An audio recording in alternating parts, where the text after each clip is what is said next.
প্রেম রুমে এসে দেখলো তিশা কোথাও নেই। ওদিক তিশাকে ডেকে শেষে ডোয়ার খুলল।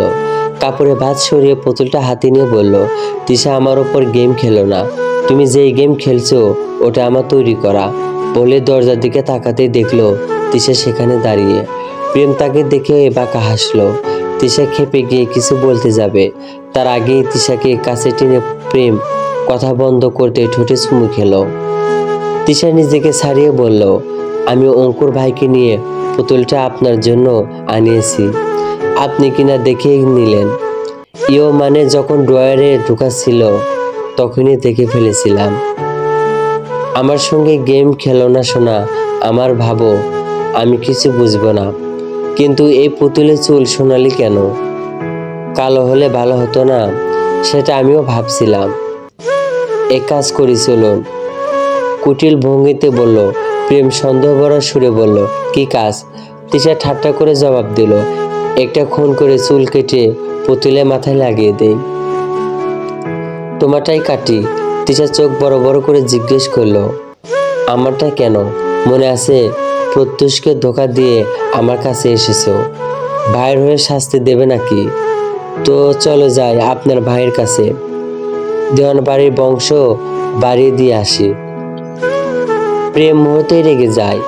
রেগে তিশার গলা চেপে ধরে ঠোঁটে শক্ত চুমু খেয়ে বলল, ঘরে বউ আর একবার মুখ থেকে এই কথা বের করো, যারে মেরে ফেলবো। তিশাকে ছেড়ে দিতে সে প্রেমের থুতুনি আলতো করে কাছে এনে গালে ঠোঁট ছুঁয়ে দিল। অতঃপর হেসে বলল, চিন্তা নেই, আমার মেট লিপস্টিক আপনার গালে লাগবে না সিনিয়র ভাইয়া। প্রেম মুখ ভেক্সি কেটে বলল, আজকে বীজ বপন করলে কালকে পাপ্পার ফলন হবে, সে এখনো ভাইয়া ডাকে। তিশা জবাব দিল না। ড্রেসিং টেবিলের সামনে দাঁড়িয়ে গায়ে পারফিউম লাগাতেই প্রেম পেছন থেকে তাকে জড়িয়ে ধরল। জিজ্ঞেস করলো, আরে বাপরে, এই শোনা, পারফিউম কি ড্রাগন মিশিয়েছো? আমার তো চোখ ঝাপসা হচ্ছে, নেশা নেশা লাগছে। তো যান গিয়ে লেবু পানি খান, তুমি আছো না, তোমার মতো একটাকেও রেখে অন্য কিছু খেলেও আবার রাগ করবে। তবে পারফিউম ভালো, আগেরটা তো এয়ার ফ্রেশনারের মতো লেগেছে। তবুও তো কাছে এসেছেন, ধরতে হবে না বলি ধরি। এই ছাড়ো, ধরার মতো কেন কারণ নেই। আর বউ গিফট দিলে একটা ভালো কিছু দেয়, এই যুগে পুতুলকে দেয়।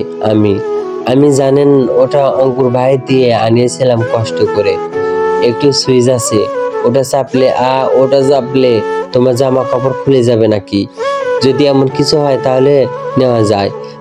আমি বলতে চেয়েছি ওই সুইচ চাপলে আপনার জন্য একটা গিফট কিনেছিলাম, ওটা ওপেন হবে। ও সেটা বললেই তো পারো। খুলেই তো বলতে চাইতাম, কিন্তু আপনার জন্য পারলাম কই। তাহলে শাস্তি হিসাবে এবার সব খোলার দায়িত্ব আমায় দাও। খুলবেন মানে তোমার হৃদয়টা একটু খুলে দেখতে চাই, তাতে আমি ছাড়া আর কেউ আছে নাকি? ইস, পরে হৃদয় বেঁচে আইফোন কেনার ধান্দা। প্রেম সেই কথা শুনে পকেট থেকে লেটেস্ট আইফোন বের করে তিশার সামনে ধরে চোখ মেরে বাঁকা হাসলো। ইস, এই লোক কিভাবে খোঁচা মারলো, আইফোন আছে বলে দুনিয়ায় কিনে নেবে নাকি? রিসোর্টটায় আজকে আলাদা করে অনুষ্ঠান আছে। তিশা প্রেমে হাত ধরে রিসোর্টটি ক্লাবে আসে। সেখানে অনেক দম্পতি আগ থেকেই ড্যান্স করায় মশগুল। তিশা প্রেমে হাত ধরে সেখানে প্রবেশ করে। প্রেম তিশার চোখে চোখ রেখে হাত বাড়িয়ে বলল, চলো ড্যান্স করি।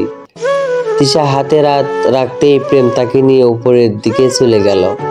ধীরে ধীরে মৃদু আলো জেরে পড়া নরম স্বরে সঙ্গে প্রেম আর তিশা দুলছে। চারপাশ নিস্তব্ধ, কেবল মৃদু সঙ্গীত আর দুজনের নিঃশ্বাসের শব্দ মিলেমিশে এক আবেশ তৈরি করেছে। প্রেম তিশাকে শক্ত করে জড়িয়ে ধরে ঘোরাতে ঘোরাতে কাছে টেনে নেয়। তিশার লম্বা চুল প্রেমের গায়ে ছুঁয়ে যায়। প্রেম ফিসফিস করে তিশার কানে কাছে মুখ এনে বলল, তুমি জানো আমি তোমাকে ছাড়া এক মুহূর্তেও ভাবতে পারি না। তিশার চোখ নামিয়ে তাল মিলিয়ে বলল, আপনি শুধু কথাই বলেন, বিশ্বাস করব কিভাবে? প্রেম হেসে তিশার চিবুকে হাত রাখে, আলতো করে মুখটা উপরে তোলে। বিশ্বাসের দরকার নেই, অনুভব করো। প্রেম হঠাৎ ঝুঁকে তিশার ঠোঁটে চুমু খায়। তিশা লজ্জায় চোখ বন্ধ করে নেয়, তবে হাত দিয়ে প্রেমের গলা জড়িয়ে ধরে। নাচ থেমে যায় না, তারা দুলতে থাকে একই ছন্দে। তিশা মৃদু কণ্ঠে বলল, আপনি তো নাচের ফাঁকে ফাঁকেই আমায় চুরি করে নিচ্ছেন। প্রেম মুচকে হেসে আবার কপালে চুমু দিয়ে বলল, না তিশা, এটা চুরি নয়, এটা আমার অধিকার। তিশা মৃদু হেসে চোখ মেলে, তবে তার ভেতরে রক্তিম আবেশ ছড়িয়ে যায়। প্রেম আবার কোমরে জড়িয়ে হাতে কাছে টেনে নেয়, ঘূর্ণির মতো দুলিয়ে দেয়, আর মাঝে মধ্যেই তার ঠোঁট ছুঁয়ে নেয় তিশার ঠোঁট। তিশা শ্বাস ভরা কণ্ঠে বলল, থামুন প্রেম, আমি হারিয়ে যাচ্ছি। প্রেম তাকে শক্ত করে জড়িয়ে ধরল। হারিয়ে যেও না, থেকে যাও আমার ভেতরেই চিরকাল। ওগো শুনছেন? শুনছি পাখি। বলো, সবচেয়ে ছোট্ট আনন্দ তোমার ডাকনাম উচ্চারণ করা। সবচেয়ে কঠিন প্রশ্ন, তুমি আমাকে কতটা ভালোবাসো? কারণ হিসাব মেলে না। সবচেয়ে প্রিয় রং, তোমার চোখের গভীর কালো। সবচেয়ে প্রিয় সঙ্গীত, তোমার হাসির শব্দ। প্রিয় ঠিকানা, যেখানে তুমি থাকো। সবচেয়ে সুন্দর মিথ্য, বলে আমি ঠিক আছি, অথচ তোমায় ছাড়া কিছুই ঠিক নেই। সবচেয়ে মধুর যন্ত্রণা, তোমার অভিমান ভাঙানোর চেষ্টা। সবচেয়ে দীর্ঘ যাত্রা, তোমার থেকে একটু মুহূর্ত দূরে থাকা। প্রেম থমকে তিশাকে চোখ দুটো বন্ধ করে বলল, বাম হাতটা শক্ত করে ধরো, আঙ্গুলে হাত বোলানো। অতঃপর তিশাকে চোখ খুলতে বলল সে। তিশা আঙ্গুলের দিকে চেয়ে দেখলো তাতে ডায়মন্ডের একটা আংটি। তিশা খুশিতে আত্মহারা হয়ে কিছু বলতে যাবে, তার আগেই প্রেম তাকে বলল, অভিনন্দন। অভিনন্দন কেন? এই যে মিসেস, তুমি এখন আমার কাগজে কলমে নও কেবল, স্বপ্ন জুড়েই কেবল আমার আমিটা, একমাত্র তুমিটা। শুধুই তুমি ভালোবাসো আমায়, তবে জড়িয়ে ধরো তেমন করে, যেমন করে বিস্মাকা শিকড় জড়িয়ে ধরে মৃত গাছের ধ্বংস সাবশেষ। মিশে যাও আমার বুকের ভেতরকার অন্ধকারে, যেমন করে গোপনে মাটি টেনে নেয় মৃতদেহের সমস্ত গন্ধ আর স্মৃতি। তুমি জানো কি, তোমাকে আমি কেবল অলিঙ্গনের মতো করে কাছে চাই না, চাই তোমাকে এমন ভাবে যেমন করে গাঢ় ছায়া মিশে যায় অন্ধকারে বুক চিরে। তোমার করে কবরের মাটি জড়িয়ে ধরে মৃতদেহকে, যেমন করে কাফনের কাপড় ধীরে ধীরে মাংসের গন্ধ চুষে নেয়, যেমন করে নীরবতা গ্রাস করে আকাশের শেষ সূর্য অস্তটাকে। আমি চাই তুমি আমার ভেতরে সমস্ত পচা বিষাদেই মিশে যাও। তোমার সাদা রংটা আমার কালোয় মিশে পরিবর্তিত হয়ে যাক, রক্তের সঙ্গে হয়ে যাও আমি বেদনায় লাল নদী। চাই তুমি আমাকে এতটাই জড়িয়ে ধরো যেন তোমার নিঃশ্বাস আর আমার নিঃশ্বাসের সীমায় মুছে যায়, যেমন তোমার বুকের শব্দ আর আমার হৃদয়ে ধাক্কা একাকার হয়ে যায়। আমার ভালোবাসা কোনো গোলাপ নয় প্রিয়সী, এটা রাতের বেলায় শ্মশানের আগুনের মতো টকবকে, নীরব উষ্ণ ধর চোখ ভরা। তবু সত্য এই প্রেমের প্রেমময় তৃষা যদি আমাদের ছাড়াও জানায় তোমাকে অভিশাপের মতোই ভয়ানক অভিনন্দন। ভালোবাসা মোবারক আমার ঘরের মালনকে। এই হৃদয়ে কাফন পরে নাও তুমি, এই শরীরে মাটি হয়ে যাও তুমি, কবর করে নাও আমায় তোমার উষ্ণার জবাবের ইস্কো। তৃষার চোখে চোখ তখন জল। প্রেম সেই অশ্রুসিক্ত নয়নে তৃষাকে জড়িয়ে ধরে ঠোঁটে চুমু দিতে প্রেম উদ্দনার গতিতে বেরিয়ে চলল। সে ক্লাবে সকলের সামনে তৃষার গালে গাউনের সরু ফিতা টেনে খুলতে তৃষা এক মুহূর্তের জন্য ছিটকে তাকে থামিয়ে দিয়ে বলল, কি করছেন প্রেম? আমরা পাবলিক প্লেসে, তাহলে রুমে চলো প্লিজ। হঠাৎ পেছন থেকে অঙ্কুর এসে ডাকতে প্রেম ক্ষিপ্ত গলায় তাকে বলল, আরে তোমার আসার সময় নেই। কি হয়েছে? আব্বু প্রেম, তুমি এখন পরে প্রেম করো, আগে একটু সাইডে আয় ভাই, কথা আছে। প্রেম তৃষার চোখের দিকে তাকাতে তৃষা যাওয়ার জন্য ইশারাই করলো। যাওয়ার আগে প্রেম তৃষা কপালে চুমু খেয়ে বলল, জাস্ট 2 মিনিট সোনা, আসছি আমি। তিশা সোফায় গিয়ে বসলো। একটা মটকেল হাতে নিয়ে চুমুক দিতেই পাশে একটা পুরুষ বসলো, মুখে মাস্ক পরা, কালো রঙের একটা হুডি। তিশার গাউনের পিঠ খোলা, পুরোটা জুড়ে চিকন কালো ফিতা। লোকটা তার পিছনে সিটে গিয়ে বসলো, একেবারে তার চোখ হাতুড়ে বেড়াচ্ছে তিশার উন্মুক্ত পিঠের ওপর। হঠাৎ সামনের আয়নার দিকে তিশার চোখ গেল, দেখতে পেল লোকটির দৃষ্টি কোথায় থমকে আছে। পরক্ষণে আয়নার আরেকটি ছায়ামূর্তি দেখে বুকের ভেতর ছলং করে উঠল। তিশার পিছনে ঘুরতেই দেখলো হুডি পরা লোকটি উঠে বিল দিয়ে চলে যাচ্ছে। তার সামনে প্রেম দাঁড়িয়ে আছে, চোখ এখনো তার তিশার পিঠের দিকে। তার জিনিসের জন্য কারোর নজর। বুকে লাগছে খুব, সঙ্গে ভেতর ফালা করার মতো বিস্ময়ী এক ধরনের রাগ হচ্ছে। সে নিজেকে নিয়ন্ত্রণ করতে চাইলেও পারল না। তিশা হাত শক্ত করে ধরতে সে কেঁপে উঠল। সে প্রেম নেওয়াজের কথা মনে পড়ে যাচ্ছে, যে তার পেটে ছুরিঘাত করেছিল, যে উন্মদের মতো আঘাত করত এই শরীরে।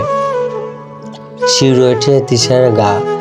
প্রেম তার হাতটা শক্ত করে ধরে টেনে নিয়ে যেতেই তিশা বলল, আমি বুঝতে পারিনি লোকটার নজর যে আমার পিঠের দিকে ছিল। বিশ্বাস করুন প্রেম, শুনুন না। রুমিকে দরজা লাগিয়ে গা থেকে ব্লাউজ খুলিয়ে মেঝেতে ফেলে দিয়ে তিশার ঠোঁটের বুলি বন্ধ করে দিয়ে তাকে চুমু খেলো। যেই পিঠে অন্য দৃষ্টি গেছে ঝর্ণার দিকে, নিচে জল দিয়ে বারবার ধৌত করলো সেই স্থান। যতক্ষণ না মনের ক্ষোভ মিটল ঠিক ততক্ষণ। ভেজা শরীরে তিশাকে কোলে করে বিছানায় শুয়ে নিজের ভারী শরীরটা ঝুঁকিয়ে দিল তিশার বুকের ওপর। ধীরে ধীরে তার শিকারী হাত দুটো তিশার শরীরে প্রতিটি জাল উন্মুক্ত করে তাতে হারিয়ে গেল। স্পর্শে আকুলতা গভীর থেকে গভীরতর হলো। তিশার নিঃশ্বাসও সেই সঙ্গে হয়ে উঠল ভারী। তিশার চোখের কোণে জল। প্রেম হাত টানা দিয়ে রুমের বাতি বন্ধ করে দিয়ে তিশার চোখে জল নিজের মতো চুষে নিয়ে বলল, আমি তোমায় না মেরেও কাঁদবো শোনা। তোমার পিঠের দিকে অন্য পুরুষ তাকাবে কেন? শাস্তি তো তোমায় শুরু দেখিয়ে কতক্ষণ নিতে পারো। শাস্তি যদি এমন হয় তবে আমি বারবার অপরাধ করতে প্রস্তুত। ডোন্ট মেক আই নয়েজ ঘরের বউ। বলতেই বাতি বন্ধ করে তিশার প্রেম মহিমা হয়ে উঠল। ঘড়ির কাঁটা বলছে তখন বাস রাত। প্রেমের বুকের উপর তিশা শুয়ে আছে। প্রেম গভীর ঘুমে মগ্ন। তিশার পরনে কালো একটা নাইটি। সে প্রেমের দিকে একবার তাকায়, ড্রয়ার থেকে কাপড়ের ভাঁজে রাখা ইঞ্জেকশনটা বের করে। ছোট একটা শিশি থেকে এক ধরনের লিলিকুইড প্রোডাক্ট বের করে ইঞ্জেকশনে ঢুকে প্রেমের দিকে তাকায়। তার হাতের পুশ করে বলে, সরি, আমার হাতে আর কোনো উপায় নেই। কাজ শেষ করে তিশা ড্রেসিং নিয়ে যায়। খোলামেলা নাইটির ওপর একটা কালো হুডি পরে রুমের দরজা খুলে বাইরে চলে যায়। যেতে নিয়ে একবার ফিরে তাকায়, তখন ড্রয়ারের ওপর পুতুলটি রেখেছিল। ওটার দিকে দৃষ্টি যায় তার। কি একটা ভেতরে পুতুলটা সঙ্গে করে নিয়ে নেয়। যাওয়ার এমন সময় একবার পিছনে ফিরে প্রেমের দিকে তাকায়, তারপর চোখ ফিরিয়ে চলে যায়। শিমলা গরম লাগছে, ঘুমিয়েছিল, তবে হঠাৎ করেই মনে হলো স্বামীর উষ্ণতা থেকে সে বঞ্চিত হচ্ছে। তাকাতেই ইচ্ছা করছে না, তাকালেই ঘুম হালকা হয়ে যায়। তবু সে পাশ ফিরল।